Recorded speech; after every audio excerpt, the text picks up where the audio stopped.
A gente continua aqui esse giro de notícias com esse programa especial voltado para o Dia das Mulheres, trazendo ao meio-dia em Brasília Jaqueline Almeida, que é brasileira, multimedalhista e faixa marrom em jiu-jitsu e mantém na Irlanda um projeto de autodefesa para mulheres. Tudo bem, Jaqueline? Seja bem-vinda. Seja Olá, bem-vinda ao meio-dia em Brasília. olá, tudo bem? Obrigada. Obrigada pela gentileza, obrigada por vir ao nosso programa, trazer aí esse tema que é bem interessante, defesa pessoal, mulheres, trabalho social. E Jaqueline, conta pra gente, você é multimedalhista em uma área aí que é predominantemente masculina, né? O jiu-jitsu é um esporte que tende a ser mais masculino. Como é isso? Exatamente. Eu sou multimedalhista em algumas categorias, né? Iniciei o jiu-jitsu em 2012 e recentemente também conquistei o título de campeã mundial na faixa marrom.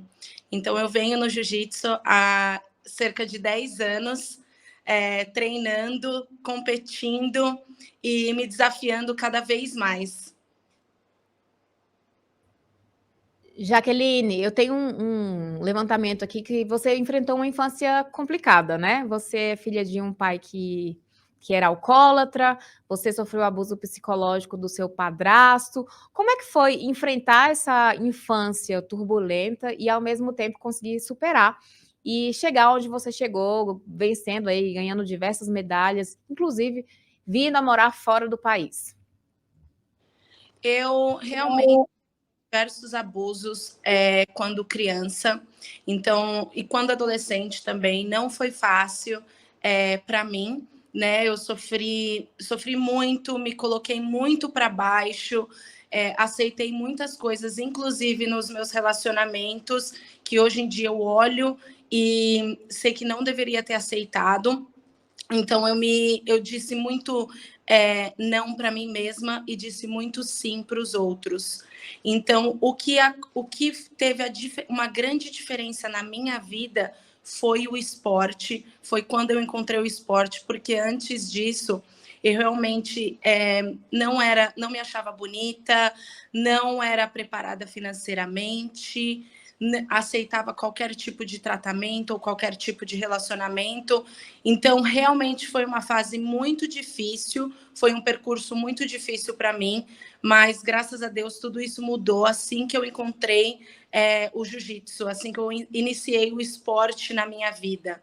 Então, eu sofri bastante a minha adolescência, mas assim que eu encontrei o esporte foi um diferencial, foi crucial para essa mudança de autoconfiança, porque antes do esporte eu realmente não tinha e aceitava muitas das coisas. Interessante, Jaqueline, essa questão do esporte, realmente, como ele pode vir a ser uma mola propulsora para as pessoas mudarem de vida, né? E hoje você realiza um trabalho social na Irlanda de auxílio a mulheres para autodefesa. Como é que é esse trabalho? Exatamente. Tudo iniciou, na verdade, com aulas de jiu-jitsu feminino, porque aqui na Irlanda não tem uma procura muito grande no esporte para esse esporte, mulheres procurando jiu-jitsu aqui. Então, eu iniciei esse projeto na minha academia e, infelizmente, aconteceram 2 ataques quando eu iniciei esse projeto.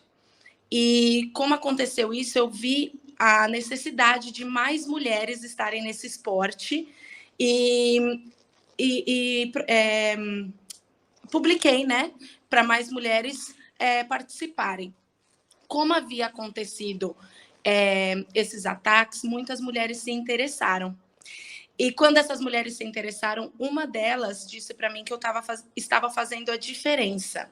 Foi aí que eu olhei, né, para o que eu estava fazendo e eu vi que não era somente uma aula de jiu-jitsu, era uma aula de autoconfiança para todas as mulheres, levando o meu conhecimento, o que eu tinha passado, as experiências que eu havia tido na minha vida, para dizer que elas também podiam.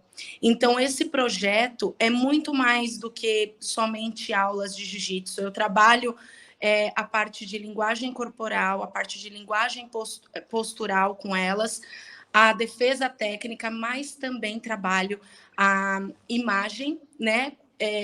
pensamentos negativos também que elas possuem, tudo isso para elevar a autoconfiança delas no dia a dia, não somente quando elas estão ali no treino. Então, esse projeto eu faço em parceria com a Sports Ireland, que é como se fosse a prefeitura de esportes aí do Brasil, e nós oferecemos esse curso, são durante 6 semanas, 2 vezes ao ano. E também faço workshops, fiz um esse sábado, para promover ainda mais a autoconfiança das mulheres, usando o esporte para isso, mas levando para a rotina delas também. Então, eu falo tudo isso no curso que eu ofereço também, não somente as técnicas. Maravilha. Temos até um comentário aqui da Miriam Malaguti. Ela comentou o seguinte: o melhor dia da vida da mulher é quando ela aprende a dizer sim para si mesma. Muito bom, Miriam. Adorei o seu comentário aqui. De fato, né? Quando a mulher consegue dizer sim para si e consegue tomar as rédeas da própria vida e começa a direcionar, como você fez, né? Mesmo após uma infância traumática, com um pai alcoólatra e um padrasto abusador, você conseguiu se superar usando o esporte como uma mola para isso. Exato, exatamente. O esporte, eu falo inicialmente do jiu-jitsu, eu faço outros tipos de esporte aqui, como wrestling, que seria a luta grega, participo também de alguns treinos de MMA, mas o jiu-jitsu em si, ele realmente trouxe para mim para ser confortável em situações que não me deixavam confortáveis, inclusive as competições também. Então, fez eu me arriscar, mesmo eu sem acreditar em mim mesma, fez eu ir e ter a autoconfiança e ver que eu realmente podia. Assim que eu disse sim para mim mesma, assim que eu disse sim para mim, para o esporte, para minha vida financeira, para me olhar com outros olhos, tudo mudou na minha vida. Excelente, Jaqueline. Jaqueline, obrigada pela gentileza de vir ao Meio-Dia em Brasília, trazer o seu depoimento inspirador. Estamos reunindo hoje um time de mulheres que têm histórias inspiradoras, brasileiras que estão no Brasil e brasileiras que não estão no Brasil, estão fora aí fazendo um trabalho de auxílio a outras mulheres. Eu agradeço muito a sua participação aqui no Meio-Dia em Brasília. E as portas do Meio-Dia estão abertas. A gente quer falar com mulheres reais, mulheres como você, que saíram de situações de abuso psicológico, abuso físico, e conseguiram vencer e conseguiram chegar a patamar de sucesso. Obrigada pela gentileza, Jaqueline. Muito obrigada.